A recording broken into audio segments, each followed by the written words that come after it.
Hey, Mike here. I just wanted to let you know that you can listen to Dark Poutine early and ad-free on Amazon Music, included with Prime.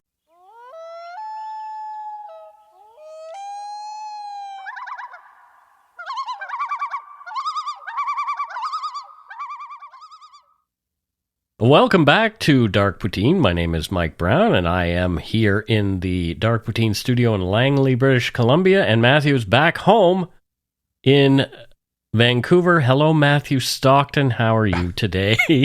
He asked sort of with trepidation because I know you're cranky. Before we're recording, Mike and I are talking. It's one of those days where every single thing that could have went wrong. Mm-hmm. Probably not unlike this episode and what happened. Yeah. A series of events. But that was my day. But I'm here, tits and teeth. Happy to be doing the show instead of working. So let's get at it. The views, information, and opinions expressed during the Dark Poutine podcast are solely those of the producer and do not necessarily represent those of Curious Cast, its affiliate, Global News, nor their parent company, Chorus Entertainment. Dark Poutine is not for the faint of heart or squeamish. Listener discretion is strongly advised. We're not experts on the topics we present, nor are we journalists. We're two ordinary Canadians chatting about crime and the dark side of history. Let's get to it. Put on your toque, grab yourself a double-double and a Nanaimo bar. It's time to scarf down some Dark Poutine. You are responsible for obtaining and maintaining at your own cost all equipment needed to listen to Dark Poutine. Dark Poutine can be addictive. Side effects may include, but not be limited to, pausing and questioning the system, elevated heart rate, pondering humanity, odd looks from colleagues as you laugh out loud at work, family members not into true crime worrying about you. Positive side effects may include some perspectives and opinions that you disagree with, as well as some wokeness and empathy. If you don't think Dark Poutine is for you, consult your doctor immediately.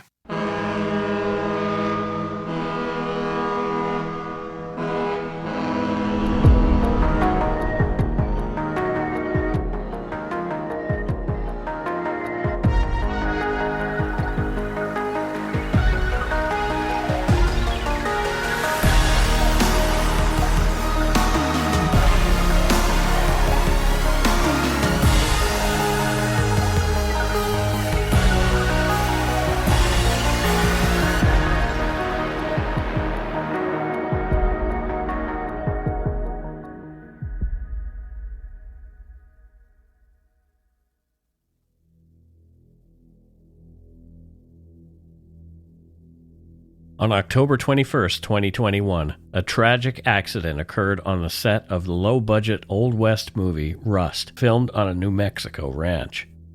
Wife, mother, and cinematographer Halyna Hutchins, 42, was fatally shot, and writer-director Joel Souza, 48, was injured.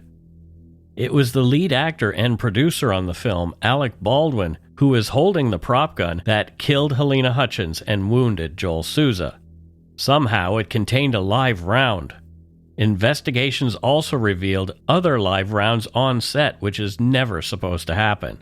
Baldwin and the film's inexperienced armourer, Hannah Gutierrez-Reed, 24, were charged with involuntary manslaughter.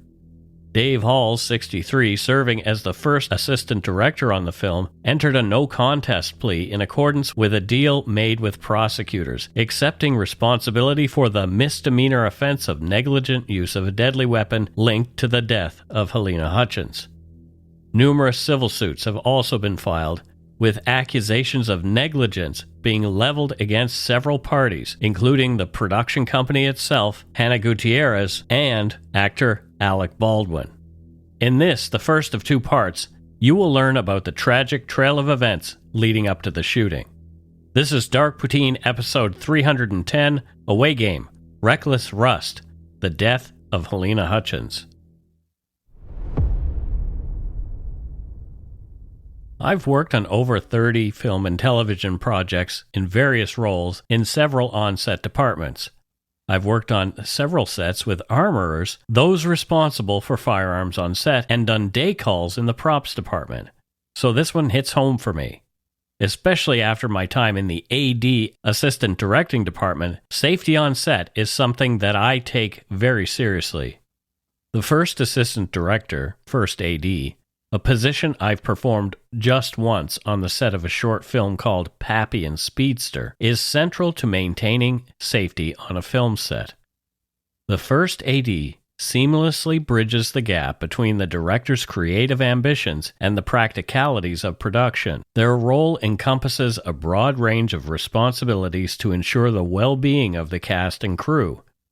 From the pre-production phase, the first AD is actively involved in assessing potential risks, participating in meetings to discuss safety measures, and strategizing on how to execute stunts and special effects safely. They are also responsible for organizing safety meetings to ensure everyone on set knows the procedures and precautions for the day's shoot. As the main conduit for communication on set, the first AD ensures clear and continuous dialogue about safety protocols among all parties. They coordinate closely with departments such as stunts and special effects to integrate safety recommendations into the production plan. A good first AD is vigilant in enforcing safety standards, monitoring the set for hazards, and ensuring compliance with safety regulations, including using appropriate protective gear. In times of crisis, the first AD manages emergency responses, securing the set and assisting in evacuation procedures if necessary. Their role extends beyond the immediate needs of the set, participating in post-production debriefs to evaluate safety practices and contribute to a culture of continuous improvement in safety standards. Overall, the first AD's comprehensive approach to safety is pivotal in facilitating a secure environment that supports the creative process while protecting the film's most valuable asset, its people. Yeah, Mike, you worked in film. I've done probably hundreds of television commercials in my life. Still shoots and television commercials, right? Sure. Things from, like, I've hoisted a woman 60 feet into the air wearing an angel thing for what was that? What's that horrible white powder you put into your, like, horrible instant coffee? Coffee Mate? Coffee Mate. I did a Coffee Mate commercial where, like, we're literally hoisting a woman, like, all kinds of crazy stuff. I've, like, a 747 being pulled down a runway. And yeah, there's I've never had a bad accident or anyone actually even get hurt on set before. But yeah, I mean, your experience, you understand it, and me less so, right? Less so, but right. Involved in productions, and it's if the people are getting hurt and killed, yeah, the show does not go on. No. Overall, ADs treat safety and accidents on set with the utmost seriousness. Although rare, fatalities on film sets have occurred over the years.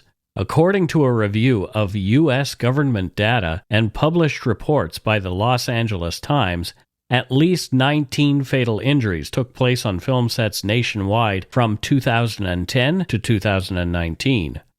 Overall, at least 47 fatalities have occurred among 250 film production accidents since 1990. Furthermore, the Associated Press, AP, estimates that there have been 43 fatalities on American film sets since 1990, along with another 150 actors or crew members left with life-altering injuries. Some of these have led to civil suits, industry-wide safety inquiries, regulatory changes, and in rare cases, criminal charges.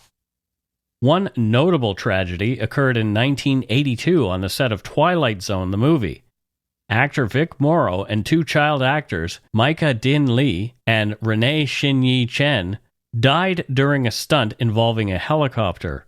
The helicopter crashed on them during a scene involving explosions, leading to Morrow and one of the children being decapitated and the other child crushed. The film's director, John Landis, and 4 other crew members were charged with involuntary manslaughter. The case went to trial, marking a rare instance where filmmakers were held criminally responsible for their actions taken during production. After a lengthy trial, all defendants were acquitted in 1987. The families of the deceased filed lawsuits against Warner Brothers, John Landis, and other production entities involved. The cases were settled out of court for undisclosed amounts, though it was widely reported that the settlements were substantial. The incident brought to light violations of California's child labor laws, including hiring children for hazardous work at night and without proper permits. This led to stricter enforcement of existing laws and heightened awareness of child actors' safety and labor conditions. The fatalities prompted the film industry to adopt more rigorous safety standards and protocols. The Directors Guild of America and other industry bodies emphasized the importance of safety on set, leading to the development of more comprehensive guidelines for stunt work and the use of special effects. The tragedy led to increased scrutiny of film sets by regulatory bodies and advocacy groups.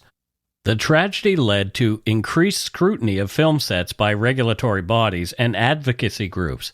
There was a push for transparency in how scenes involving stunts and potential hazards were planned and executed. The incident underscored the need for dedicated safety professionals on film sets, leading to a rise in the hiring of safety coordinators and consultants who specialize in complex sequences like stunts and special effects. Yeah, I thought there would be stricter child labor laws earlier than that. I can remember early 90s Moscow, right? Mm-hmm. We actually used for Nesquik, it used to be called Quick, right? Nesquik. Yep. We used to use a woman who could do a child's voice as voiceover. Sure. Because of the child labor laws at the time. So we just used an adult to fake it, right? Because it was so limited. And just thinking back that if Russia had child labor laws that strict back then, you think America would as well. Well, I think it also mentions in the text that I read that there were not proper permits. There was a lot around that particular event, the Twilight Zone movie, that was a little, as we see over and over again, when people are pushed to, hurry, hurry, hurry, this is what happens. This kind of stuff happens. And if corners are cut to save money, sometimes people die. The deaths of Morrow and the two children left a lasting mark on Hollywood, serving as a somber reminder of the potential costs of negligence and the importance of prioritizing safety over artistic ambition or budget constraints. More recently, in a tragic event that shook the film industry and highlighted the importance of safety protocols on set, camera assistant Sarah Jones was killed during the filming of Midnight Rider, a biographical film about musician Greg Allman. On February 10, 2014, the film crew was setting up a shot on a railroad trestle in Wayne County, Georgia, when a train unexpectedly approached. Despite the crew's attempts to clear the tracks, Sarah Jones was struck and killed by the train. The incident also injured several other crew members. The aftermath of Sarah Jones' death led to significant legal and industry-wide consequences. Again, the incident highlighted that the film's producers did not have permission from the railroad company to film on the tracks. This revelation led to criminal charges and civil lawsuits. Significant legal repercussions and a profound industry-wide impact ensued. Regarding legal consequences, Randall Miller, the film's director, entered a guilty plea to charges of involuntary manslaughter and criminal trespassing as part of a plea agreement. He received a 2-year jail sentence, was placed on probation thereafter, and was barred from directing or assisting in the direction of any film during his probation period. Additionally, the Jones family pursued wrongful death lawsuits against multiple involved parties, including Miller, various producers, and the railroad company. These suits were resolved outside of court, though, again, the specific terms of the settlements were not disclosed. I have to admit that on September the 12th, after the September 11th, 2001, I got a phone call from the director. I was at the shoot in another country in Europe that are licensed to helicopter around a lighthouse was revoked because September 11th just happened. Yeah. But I demanded that he just quickly fly the helicopter closely, get one shot, and then get out of there. And we did, and we got the shot. So, yeah. So here's the thing. I'm glad nothing happened. I mean, that was... Things were grounded at that time because people were nervous. Yeah, exactly. And that's the thing. It wasn't a safety thing. It was let's not freak people out thing, but we just quickly got the shot. I'm glad nothing happened. The industry felt a profound impact from Jones's untimely death, leading to a heightened awareness of safety on film sets. The incident ignited industry-wide discussions about the necessity for stricter safety protocols and enforcing existing regulations. It really, I'm just going to comment here, it really sucks that deaths have to happen or deaths happen before change is made. The hashtag Safety for Sarah campaign emerged in response to the tragedy, with the film community uniting to enhance safety awareness and honor Jones's memory, resulting in widespread tributes and initiatives aimed at bolstering set safety. Slates for Sarah became a poignant tribute within the industry, with film crews worldwide inscribing messages on their camera slates to emphasize the critical importance of safety in filmmaking. Furthermore, the tragedy prompted unions, production companies, and safety organizations to reassess and strengthen their safety guidelines, underscoring the importance of securing proper permits, ensuring clear communication, and adhering strictly to safety protocols. I feel like I'm saying the same thing over and over and over again after each of these tragedies. It's interesting, right? Because, work person's safety, like on a construction site. So, my brother works for the town of Strathroy, right? Yep. And he's crawling through sewer systems and stuff like that. You think, yeah, union, you think, yeah, safety. But because of the magic of movies, people don't think of that. But the truth is, yeah, they're making something magical. Yeah. Right? If it's a good film. Could be crap. But it's a job. It's work. And people need to be kept safe. There are so many ways to get hurt on a movie set. There are so many ways. That's the thing about all of this is nobody wants anyone to get hurt. And we've all been in situations with work one way or the other where it's like, let's just get it done under pressure. Yeah. Right? Yeah. Where you cut corners where maybe safety is not involved, but like sometimes where I've cut corners, it comes back and bites me because like something was misspelled or, you know what I mean? Sure. But, yeah, and creating that. And when you're on a budget as well, like I've been on tight budgets, tight schedules, trying to get stuff done. And, I feel for everyone involved in this case because for sure, nobody wanted this to happen, right? And yeah, stupid decisions were made, but, I still feel for everyone. I personally witnessed the aftermath of an on-set fatality that took place in Vancouver in the summer of 2017. It was a day off for me at the Vancouver downtown office tower where I worked when stuntwoman Joy Harris died during a motorcycle stunt that went wrong. The incident occurred on August 14th. Harris was performing her first film stunt as the character Domino, a role primarily portrayed by actress Zazie Beetz. The stunt involved Harris riding a motorcycle at a relatively low speed through the doors of a building, the Vancouver Convention Center, across the set, and then down a ramp constructed over a few steps. Unfortunately, during the execution of the stunt, Harris lost control of the motorcycle. After the bike jumped a curb on the opposite side of the street, Harris was thrown through a plate glass window of a nearby building, the one in which I worked.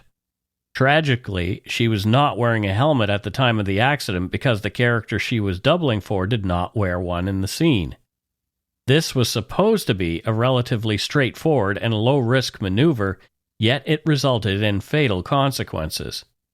Several of my coworkers and friends at the office tower were on scene as the incident occurred and witnessed the traumatic event and its aftermath. On my return to work the next day, I saw the plywood placed over the window after the accident. There was still other evidence of the accident, blood, that was cleaned up later that morning. Joy Harris was an accomplished racer known for breaking barriers as the first African-American woman to compete in American Motorcyclist Association events. Despite her motorcycle experience, she had yet to complete extensive stunt training, which later raised concerns about safety protocols and training standards on film sets. The accident's aftermath led to investigations by regulatory bodies including WorkSafe BC, the Workers' Compensation Board of British Columbia. Their report highlighted concerns regarding the film's planning and execution of the stunt, including the decision to proceed without Harris wearing a helmet and questions about whether the production had adequately assessed the risks involved. There are many ways to be injured on set, and firearms, although much more rare, are sometimes involved. On October 12, 1984, while on the set of a CBS television series Cover-Up, actor John Eric Hexum was involved in a fatal accident that led to his death. During a delay in filming, Hexum, reportedly bored and playing around, took a .44 Magnum prop gun loaded with blanks and jokingly placed it to his temple. He then pulled the trigger. Although the gun was loaded with blanks, the discharge of the blank cartridge produced a force sufficient to drive a piece of skull into his brain, causing severe hemorrhaging. Hexum was rushed to the hospital where he underwent 5 hours of surgery to remove bone fragments from his brain. However, the damage was too severe, and Hexum was pronounced dead 6 days later, on October 18, 1984, at the age of 26. His death was ruled accidental. This tragic incident served as a stark reminder of the potential dangers of mishandling prop firearms on set, even when they are only loaded with blanks. Blanks can still produce a powerful enough force to cause injury or death if fired at close range. As a result of Hexum's death, there were calls within the industry for stricter safety protocols and regulations regarding the use of firearms and blanks on film and television sets to prevent similar accidents in the future. John Eric Hexum's untimely death also led to increased awareness about the need for on-set safety officers and more rigorous training for actors and crew members in the handling of prop weapons. In Wilmington, North Carolina, Brandon Lee's death on March 31, 1993, during the filming of The Crow, is one of the most infamous and tragic accidents in film history. Lee, the son of martial arts legend Bruce Lee, was set to follow in his father's footsteps and become a major star with the release of The Crow. The film, directed by Alex Proyas, was a dark, gothic action movie requiring numerous firearm scenes. This film has just been remade and is about to be released, and stars Bill Skarsgård. The Brandon Lee incident occurred during the filming of a scene that required Lee's character to be shot with a .44 Magnum revolver. Unbeknownst to the cast and crew, mishandled prop handling procedures led to a fatal error. During a previous scene that was not filmed, a dummy cartridge, a real bullet without gunpowder, used for close-up shots to make the guns look loaded, was improperly prepared and inserted into the revolver. The primer, which causes the bullet to fire, was not removed from the dummy cartridge. So when it was struck by the firing pin, intended to simulate a firing gun without discharging a projectile, the bullet became lodged in the barrel. Later, without checking the gun for barrel obstructions, the crew replaced the dummy cartridge with a blank round for the scene involving Brandon Lee. Blanks contain gunpowder but no bullet and are intended to create a flash and bang without firing a projectile. However, when actor Michael Massey fired the blank round, the gunpowder's force propelled the lodged bullet out of the barrel with nearly the same force as a live round. Brandon Lee was struck in the abdomen by the bullet and fell to the ground. Initially, some on set thought he was acting. However, it soon became clear that he was seriously wounded. Lee was rushed to the hospital, but despite emergency surgery, he died later that day. He was just 28 years old. The investigation that followed Brandon Lee's death led to increased scrutiny of firearms safety protocols on sets. Although no criminal charges were filed, the incident significantly changed how prop guns were handled and regulated in the film industry. New safety standards were implemented, including more rigorous checks of firearms before and during use, the presence of firearms experts on set, and clear guidelines for the manufacture and handling of prop ammunition. So, this is how old I am, Mike. I started when we filmed stuff on film. Yep. And if there was a mistake, I can remember once. It's expensive. Yeah. Did you know what the flame was? Where it was called the flame. It was like $15,000 a minute, and you'd like retouch frame by frame, right? Yeah. If there was an error in it. So my question here is, like, at this point, can't we just do visual and sound effects at this point for guns? Like, why even have guns that have the capability of firing for a movie? There are a lot of films that do that now. The ones that don't spend the money on the effects, it's very obvious, but there are some, they will have prop guns that are not made to fire. They're not actually real guns, and you can't tell the difference with the visual effects. But it's a filmmaking choice. I don't see a problem with having firearms on set as long as people are doing what they need to do to ensure that they're safe. I mean, I've worked with a lot of firearms on set, and there's never been an incident that I was aware of on a film that I was working on. As far as I could tell, the people who were the armorers that I worked with were very serious about their jobs. A lot of them were ex-military or ex-police, and they were very, very adamant that safety be practiced. Absolutely. And you get real characters when you're like, I used to have a joke that all of my producers were always all like the hard notes producers are always like the chain smoking hard woman who just took no shit from anyone. Okay, we're gonna do this next. And, yeah, exactly like that. And they always and they're always women, right? The best producers I've worked with, oddly, I'm not saying that women are better, but the best ones I ever worked with, like running the production of a commercial has been like a 50 to 60-year-old something hard-nosed, chain-smoking woman who gets shit done. Yeah. Brandon Lee's death, much like his father's almost 20 years prior, left the public and his fans in shock, adding to the mystique surrounding the Lee family. The Crow was completed using digital effects and stunt doubles, and it became a cult classic, partly due to the tragic circumstances of its production. Lee's performance and the film's stylistic visuals are a haunting reminder of what could have been a bright future for the young actor. Despite these incidents, the scrutiny that followed each of them, and the changes made to ensure more safety on film sets, somehow, live rounds found their way onto the New Mexico set of the Western Rust, ultimately killing cinematographer Halyna Hutchins.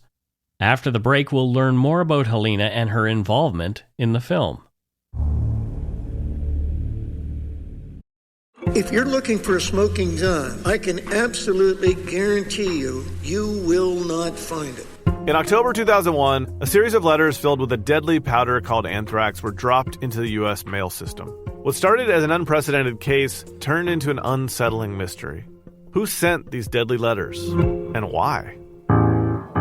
From Campside Media and Sony Music Entertainment, I'm Josh Dean, and this is Cover Up Season 4, The Anthrax Threat, available now.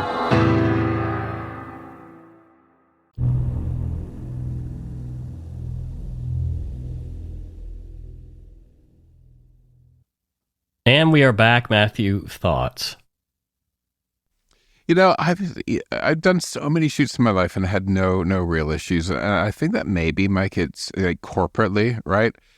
You know, if you hurt somebody or somebody dies while you're shooting a commercial for a brand, that's not going to do much for the brand. So I think there's a lot of safety is considered in those situations. Sure. Right, because it's one step away from art. It's commercial, right? There's it's a business decision. But the one where we almost had a disaster was high heels and a marble staircase. Oh, well, that, you know. Like the poor model we're in the outside of Paris in this grand staircase in this palace, and she's in high heels and she almost fell down the stairs. Oh, no. Yeah. Well, let's learn about Halyna Hutchins, who is sadly the person who lost her life on Rust. Halyna Hutchins was a Ukrainian-born cinematographer known for her work in the American film industry, where she garnered acclaim for her artistic vision and dedication to her craft. Halyna Andrasovich was born on April 10, 1979 in Horodets, Ziemodar Oblast in Ukraine. I guess an oblast is a province? Essentially, yeah. Yeah. Her father, Anatoly Andrasovich, served in the Soviet Navy, and her mother, Olga, worked as a nurse. This familial background played a significant role in shaping Halyna's early years, especially considering the unique environment of a Soviet military base. Growing up in such settings, particularly in the Arctic Circle, where her father was stationed, offered Halyna a distinct perspective on the world, nurturing a sense of adventure and resilience that would later influence her creative endeavors. I was watching this film the other day called About Long Grasses. Yeah, you were telling me about that, yeah. Which is gorgeous. And most of the setting is sort of this sparse winter landscape. And when there's not a lot to look at, you look at everything really closely. And I'm wondering if that trained her eye a little bit, being in the Arctic Circle, this sort of, because you actually live panoramically, right? Yeah. Right? It's like panoramic living. Everywhere you look is like this scene. Plus the eye of the Soviet filmmaker as well is it has a certain sparse sort of really oppressive feel to it. Like if you watch a lot of older films from what was then the USSR. Yeah, it's in the psyche as well because there's a great deal of oppression. After the Russian equivalent of high school, Halyna enrolled at the National Agricultural University and later transferred to Kyiv National University, initially pursuing economics before switching her focus to journalism. Halyna graduated from university with a degree in international journalism. She initially pursued a career in investigative journalism in Eastern Europe, where she developed a keen eye for storytelling through visual mediums. This background in journalism honed her narrative skills and attention to detail, elements that would later define her cinematographic style. Halyna Andrusovich met Matthew Hutchins in the early 2000s while living and working in Kyiv, Ukraine. At the time, Matthew was living in Kyiv from the United States for work related to international finance. Their meeting was serendipitous, occurring when Halyna was building her career in international journalism and exploring her interests in documentary filmmaking and photography. Their relationship began and blossomed across continents, reflecting a shared appreciation for adventure, culture, and the arts. The couple's connection deepened over their mutual interests and perspectives on life, leading to their marriage. After marrying in 2005, they moved to the United States, where Halyna pursued her passion for cinematography, furthering her education and career in the film industry, while Matthew continued his career in law and finance. Halyna became pregnant and soon gave birth to the couple's son, Andros, whom she loved dearly. Halyna attended the American Film Institute AFI Conservatory, one of the most prestigious film schools in the U.S., where she graduated with a Master of Fine Arts in Cinematography. Her time at AFI shaped her technical skills and artistic sensibility. I really appreciate people like her who, she's done so much already, but she keeps on learning and growing and moving countries and changing and trying new things and upgrading herself. I guess maybe I have a little bit that myself, and I appreciate people who are like that. Yeah. I feel like I've never done learning when it comes to what we do and how I tell a story and like all of that stuff. I'm finding there's always sort of a new level to get to. Absolutely. Halyna Hutchins quickly made a name for herself in the competitive film industry with her ability to imbue each frame with emotion and narrative depth. Her work spanned various genres, from short films to feature-length projects, and she was known for her versatility, creativity, and ability to work under challenging conditions. Her notable works include the feature films Arch Enemy in 2020, directed by Adam Egypt Mortimer, and Darlin, 2019, directed by Pollyanna McIntosh. Hutchins' ability to capture the essence of a story visually made her a sought-after cinematographer among independent filmmakers. Her peers in the industry recognized her talent and contributions to cinematography. In 2019, Hutchins was selected as one of American cinematographers' rising stars of cinematography, a testament to her skill, vision, and potential to impact the film industry significantly. Matthew Hutchins' support of Halyna's ambitions and career was endless. He often spoke of her dedication to her craft and her vision as a cinematographer. Beyond her professional accomplishments, Hutchins was known for her spirited, generous, and collaborative nature. Colleagues and friends often spoke of her kindness, dedication to mentorship, her family, and commitment to supporting fellow filmmakers, especially women in the industry. She believed in the power of cinema to change perspectives and create empathy, values reflected in her work and her interactions with those around her. Overall, Halyna Hutchins was a good person, a loving mom and wife, and talented cinematographer with a bright future ahead of her. Enter writer-director Joel Souza. Joel Souza was born on June 14, 1973. He's renowned for his unique storytelling approach in cinema. He embarked on his filmmaking journey inspired by iconic movies like Raiders of the Lost Ark, 1981, which sparked his interest in the craft. Souza's directional debut came in 2010 with Hannah's Gold, a family adventure film. He gained further recognition with Crown Vic, a thriller that premiered at the Tribeca Film Festival and explores the life of patrol car officers. This film drew mixed reviews, with some critics noting similarities to Training Day in 2001. During the pre-production of Souza's movie Crown Vic, he came into contact with actor Alec Baldwin. Baldwin was at one time attached to star in the film, but after financing issues and scheduling prevented Baldwin from an acting role in the film, he did stay on as a producer. Baldwin enjoyed Souza's vision, as shown in Crown Vic, and was impressed by him, so the two began discussing making a Western together.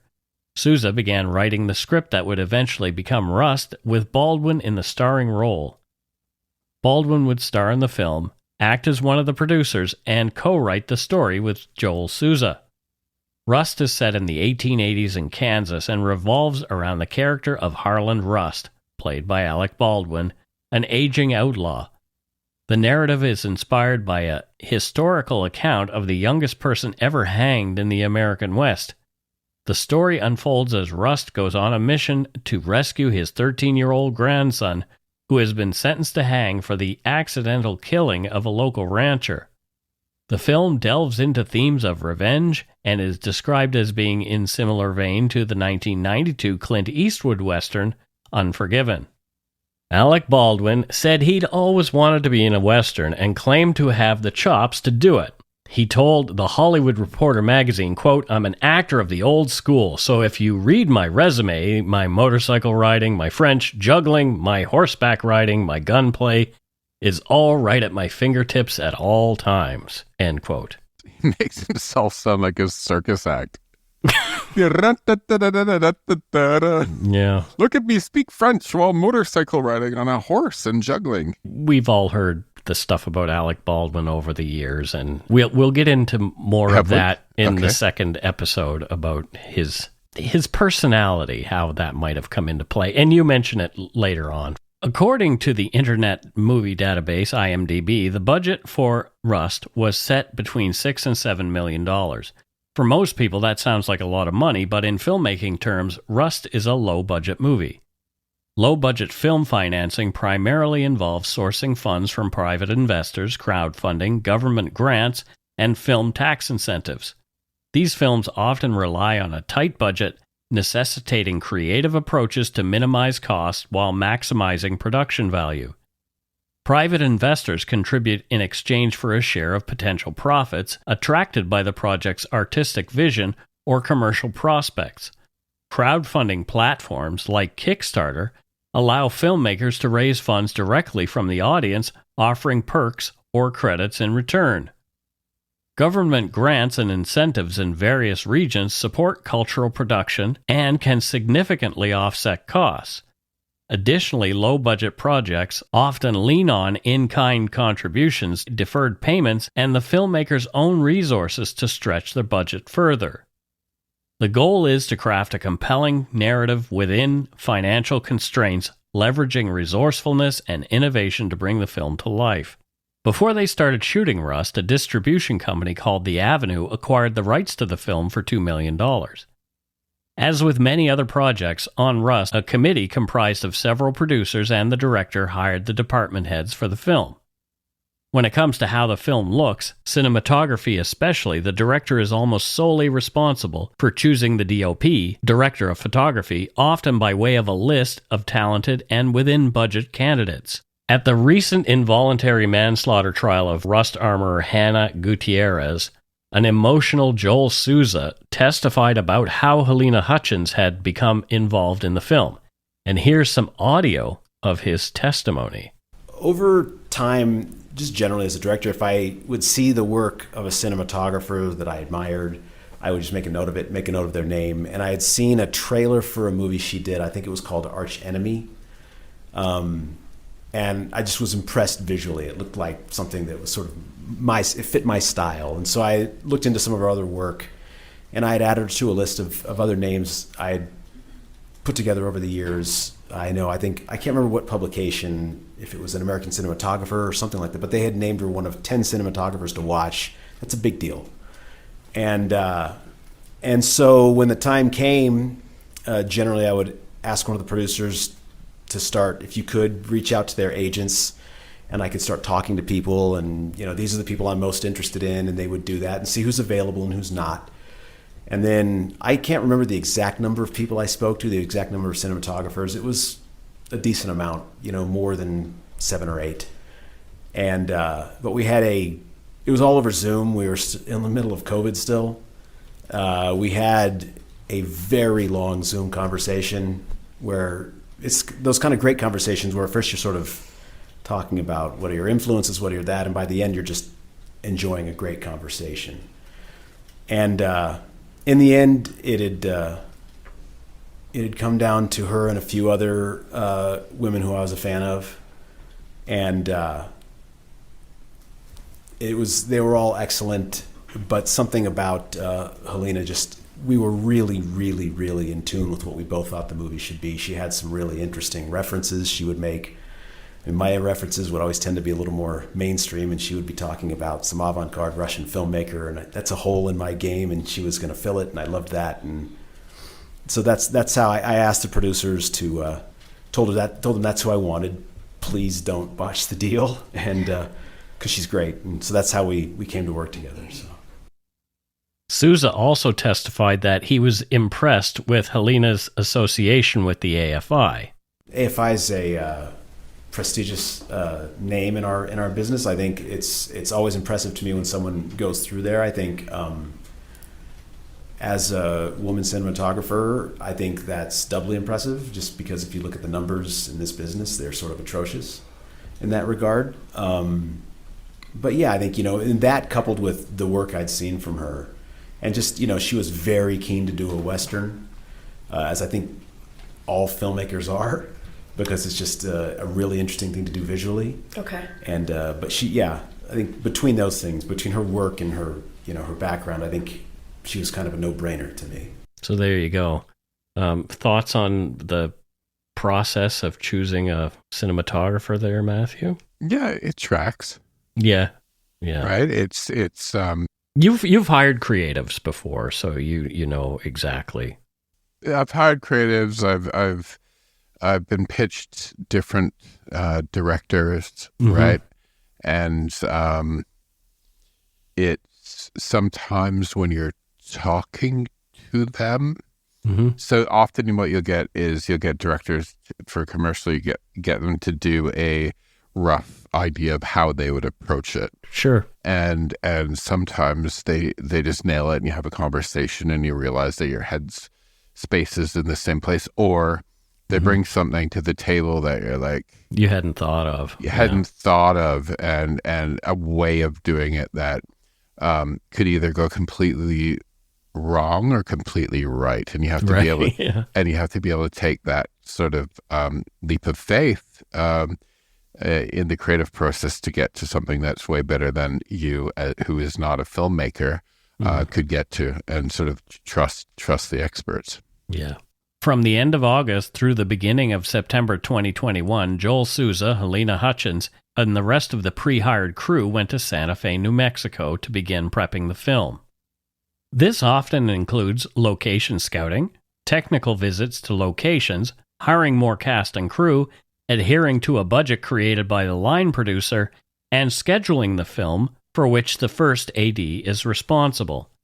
The first assistant director on this film was David Halls.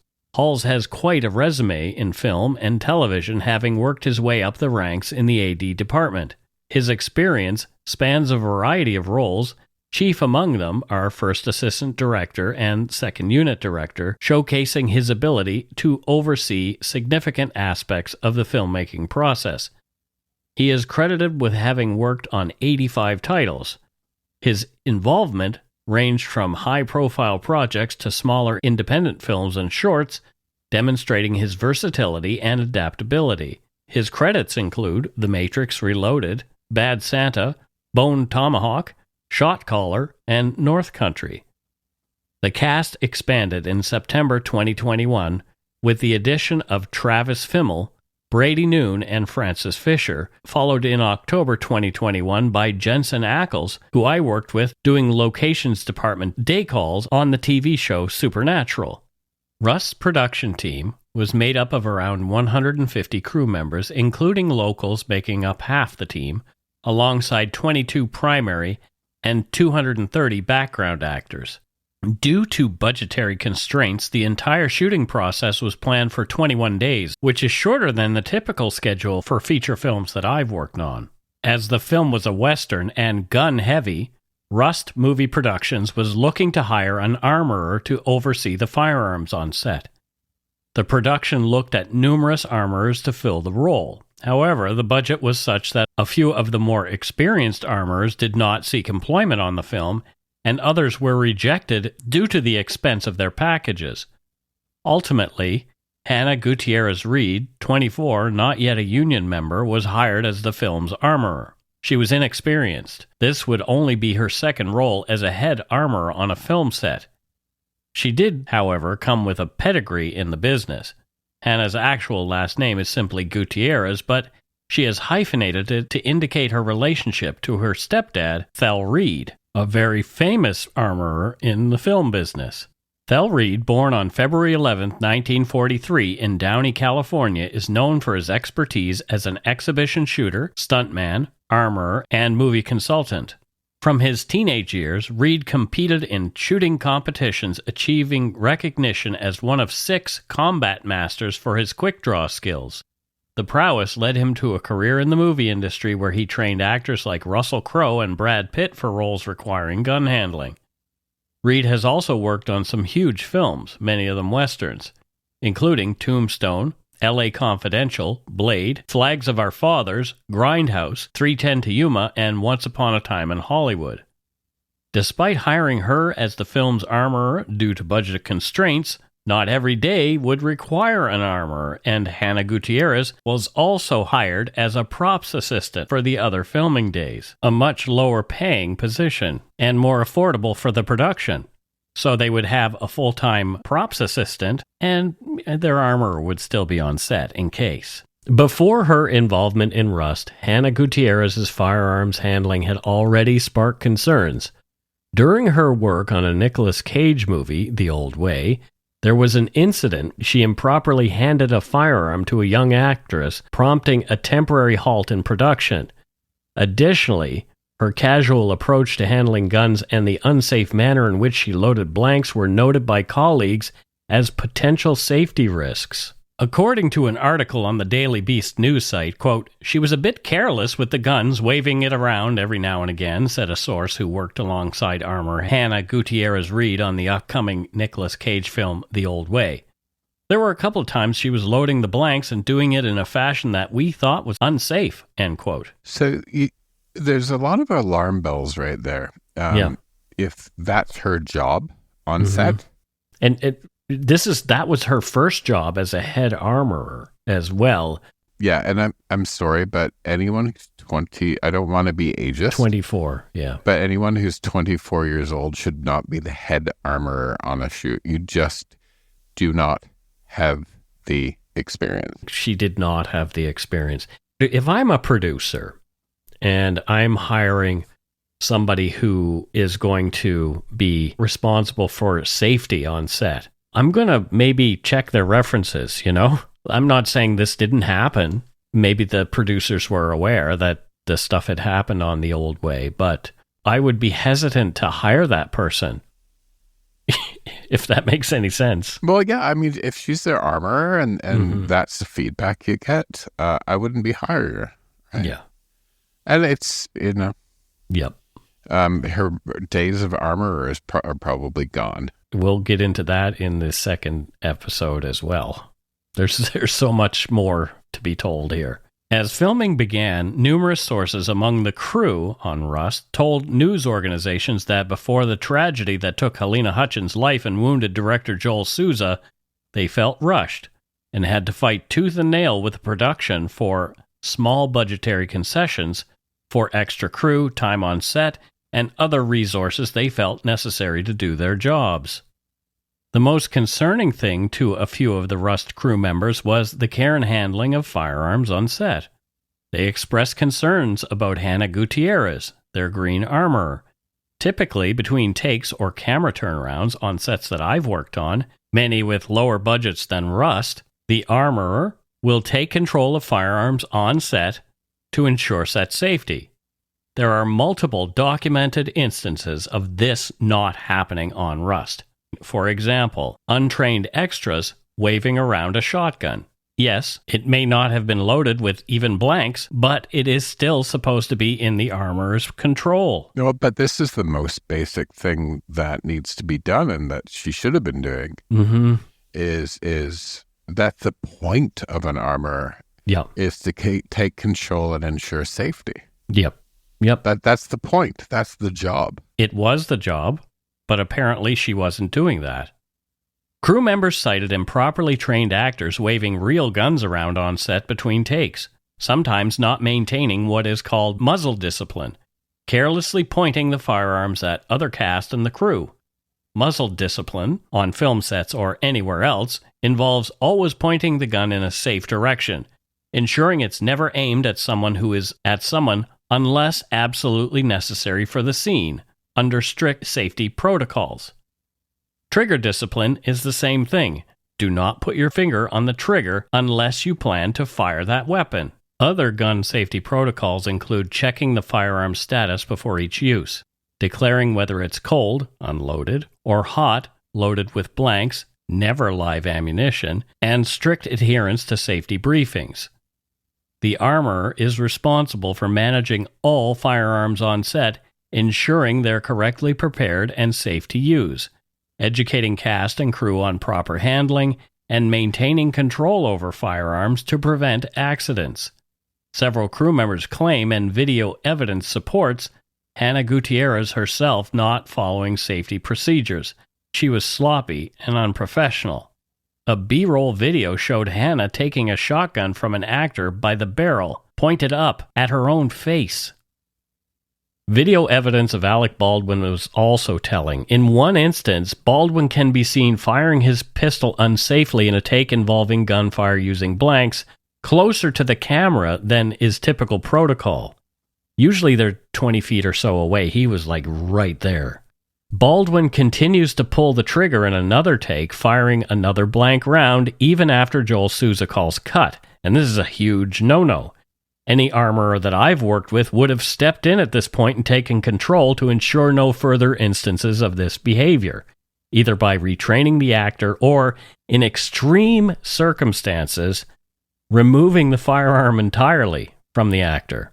Yeah, well, so my question here becomes, he's not just any actor. He's right. He's one of the Baldwins. He's the star of the film, yep. And the star of the family of Baldwins, right? A big star, like not a star of the film, just he's like a star in his own right. Everyone listening to this knows who he is when we say his name. That's why I'm not really talking about who he is, because everybody knows. And he's also the producer, one of the producers.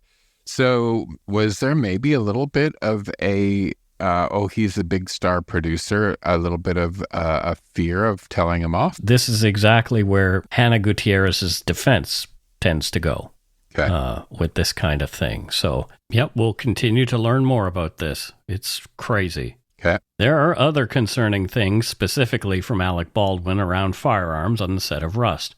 Again, in some B-roll video, Baldwin can be heard yelling, one more, right away, let's reload," to Hannah Gutierrez in regard to her reloading the firearms for his next take. Rushing is not something that should be encouraged around firearms. In fact, It is up to the armourer to make sure things move no faster than the time required to ensure the safety of everyone on a film set in regard to firearms.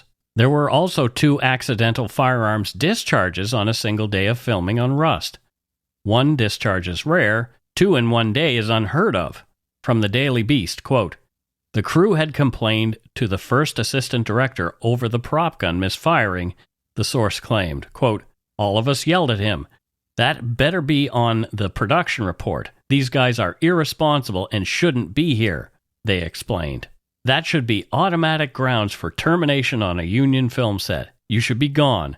The first time that gun went off without telling anybody, that whole department should have been replaced immediately. Clearly, production thought better of it and decided to roll the dice and pay the ultimate price," end quote. In her defense, Hannah Gutierrez tried to focus more on her armourer duties and spend less time on props. However, Gabrielle Pickle, the film's line producer, admonished her for doing so. According to the LA Times on October 14, 2021, a week before the shooting, Gabrielle Pickle expressed concerns via email about a crew complaint regarding 2 unattended shotguns on set. She critiqued Gutierrez-Reed for not sufficiently supporting the prop master, Sarah Zachary, and for focusing too much on her armourer duties. Pickle wrote, "We hired you as both armor and key assistant props. It has been brought to my attention that you are focusing far more on armor and not on supporting props as needed," end quote. And Hannah fought back. "Since we started, I've had a lot of days where my job should only be to focus on the guns and everyone's safety," Hannah wrote, noting that on gun-heavy days during the filming, the assistant props role, quote, "has to take a back seat. Live firearms on set is absolutely my priority," end quote. "When I'm focused to do both jobs, that's when mistakes get made," Hannah wrote. 7 days later, Halyna Hutchins died. Joel Souza was injured, and the lives of crew members on the set that day were changed forever. Next week, in part 2 of Reckless Rust, The Death of Halyna Hutchins, we'll learn about the events of the day of the shooting and the fallout so far. Yeah, that's really interesting back and forth there that you just read. Mm-hmm. I'm sorry, if somebody's I don't care how small your budget is, if you're dealing with guns, you should have an armorer who's an armorer.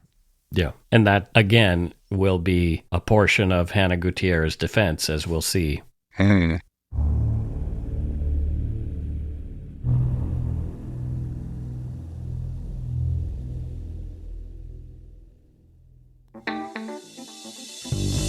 That's right. It's time for voicemails. You can leave us a message at 1-877-327-5786 or 1-877-DARK-PTN. We'd love to hear from you. Let's see who called us this week. All right, let's check out our first voicemail. Hey fellas. Robot Pete here. Sorry for the multiple voicemails. My robot circuits got a little gooey and I called too soon. In a recent episode you asked for listeners to call in with a joke. I've reviewed my robot repository and found this inappropriate joke for you. Why did the vacuum cleaner break up with the broom? Well, it realized they had different sweeping styles and couldn't handle the dirty corners of their relationship. But let me emphasize, this is purely a tale of household appliances and has absolutely nothing to do with any inappropriate or suggestive content. Thanks for the shows and go shit in your hats. P.S. Give my robot love to Steve. Oh boy. Yeah, so that was Great Big Pete doing Robot Pete. It was Robot Pete. It wasn't Great Big Pete. It was Robot Pete. And that was a very bad joke. Well, I was sure there was something that would have had to do with sucking. Yeah, because vacuum cleaner. That's where I thought it was going as well. Do you remember the cartoon when you were a little kid, Romeo and Juliet? Yes, I do. I loved that. I loved it. That was like an early robot story. Mm-hmm. Do you remember that? Yes. It just reminded me of that. Romeo and Juliet. Juliet. Yeah, it was so cool. It was Canadian, I think. I do believe it might have been. Okay. If it was, I think it was Nelvana, which was the animation company way back when. Okay. Yeah. Anyway, thank you, Robot. Thank you, Robot Pete. Thank you, Robot Great Big Pete. We appreciate that. And here's another. Hi, Mike and Matthew. Long-time listener here. I'm from Vancouver Island. I've been listening to your podcast for quite a few years now. I just wanted to say that I really appreciate how you guys deliver your content and all the research and hard work that goes into it. It's also very entertaining, so you guys put a twist with your sense of humor in a respectful way, and I very much appreciate, again, the delivery of your content. Anyways, I just wanted to say hi and tell you to go take a shit in your hat. Well, thank you very much over Thanks. there on Vancouver Island. I'm hoping we get over there at some point soon again because I love it. I can see it from my window. Yeah, let's go over there. It's so close. I kind of want to do Nanaimo this time. I mean, we've done Victoria a few times, but I'd like to maybe see if we can talk to folks in Nanaimo, have like a little get-together there. Wonder if they'd be into it. I'd like to do Tofino. Tofino? Yeah, Tofino's nice. I like Tofino. It's a bit of a drive, though. Anyway. But it's Tofino. Yes, but it's Tofino. Okay, so somebody just called from Florida who hadn't called since 2023, but it broke up, so they couldn't play it or hear you. So can you please call back next week? Call us back, please. Right, because I was like, somebody called 2023, hadn't called since then. I wanted to hear what she had to say. I want to hear it too. That's it for this week's voicemails. Again, you can leave us one at 1-877-327-5786 or 1-877-DARK-PTN. We'd love to hear from you, even if it is just to say hi and to tell us to go shit in our hats. If you're stumped for what to chat with us about, a quick story is welcome. Okay, so it's time for Patreon and Donut Money donors, and we do have a new patron this week, and that person's name is... Drumroll. Ian James, and Ian is from Charlottetown, Prince Edward Island. PEI. PEI. How about that? So what do you think Ian Byrne does there in Prince Edward Island, Matthew? He is a Vizsla breeder. A Vizsla breeder? Oh, yes. we've had a Vizsla breeder before, I think. No, we did not. We had something to do with Vizslas. Really? Yep. But I love Vizslas. They're a nice dog. My friends Rick and Wendy had a Vizsla. I don't know if you know that. I have my doggy calendar on my desk, and today is a Vizsla, so that's what made me think of it. Oh, nice. They're such handsome dogs. Yeah, they are. We've got a couple more patrons as well. Oh, nice.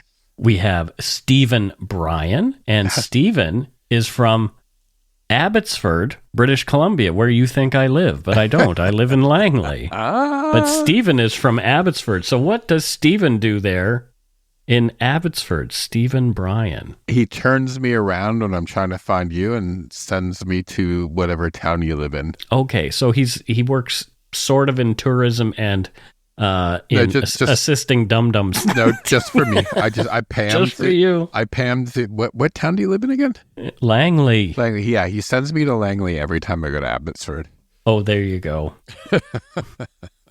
Well, thank you so much, Stephen, for doing that because Matthew gets lost. He just gets lost. There's an airport in Abbotsford, isn't there? Yes, there is. Okay. But I really like taking the airport from Bellingham if I'm going somewhere in the States. Bellingham. And we have one more patron, and her name is Nadia Kirilova. Nadia Kirilova. I don't know if where Nadia is from, but I don't want to make any assumptions. Nadia is from a very small town called Alert. Alert? Like Alert Bay? Yeah. Okay. Interesting. What's she doing up there in Alert Bay, British Columbia? What is she doing there? Yeah. Nadia is a weather balloon specialist.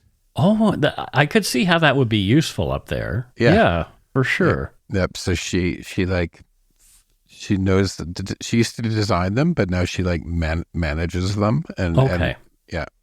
Well, there you go. And all those UFO scares we had a while ago, they're naughty as balloons. They were her balloons? Yeah. She should be more careful with balloons because, didn't people get, the armed forces got sent up there to blow up those balloons? So, I mean, she probably lost a bit of cash. Yeah, she lost a few balloons, yeah. Yeah, she lost a few balloons and the government had to spend an inordinate amount of money to ensure that the balloons were blown up. So, yeah, be more careful with your balloons, please. Please, for the sake of all of us, be more careful with your balloons. Thank you to all the Patreons. Yes, thank you. We don't have very any, much appreciated. No new Donut Money donors, but that is coolio. Thanks to all our patrons and Donut Money donors, past and present, for your generosity. It helps to keep the show going. You can become a patron of Dark Poutine at patreon.com/darkpoutine. For a one-time donation, you can send us donut money via PayPal using our email address, darkpoutinepodcast@gmail.com. If you don't already subscribe to the show, it would mean a lot if you did. You can easily find Dark Poutine on Apple Podcasts, Spotify, or wherever you listen to your favorite shows. If you haven't gotten yours yet, my book, Murder, Madness, and Mayhem, is available to order via a link on the Dark Poutine website. And speaking of darkpoutine.com, please check it out for show notes and other cool stuff. We'd appreciate it if you took the time to give Dark Poutine a like or a follow on Facebook and Instagram. Most importantly, thank you for listening, and tell your friends about us. Word of mouth is a powerful thing. I guess I should put up a link to the pre-orders for my second book on darkpoutine.com and on our other socials, because that's happening now. You can pre-order my book on Amazon, Audible, and Apple Books as well. I'm sure other places. I haven't checked Chapters, Indigo, but probably there too. When did social become socials? I don't know. Do you remember when we called it social? Social media, yeah. Yeah, but now it's socials because they're different accounts, I guess. When did that pop up? I don't know. I don't pay attention. I'm just going along with the trend. One of those words that bothers me. There you go. Well, a lot of things seem to be bothering you today. So anyway, that's it for this episode. Including you. Until next time, don't forget to be a good egg and not a bad apple. Bah humbug. Bah humbug, says Grumpy Matthew. Bye.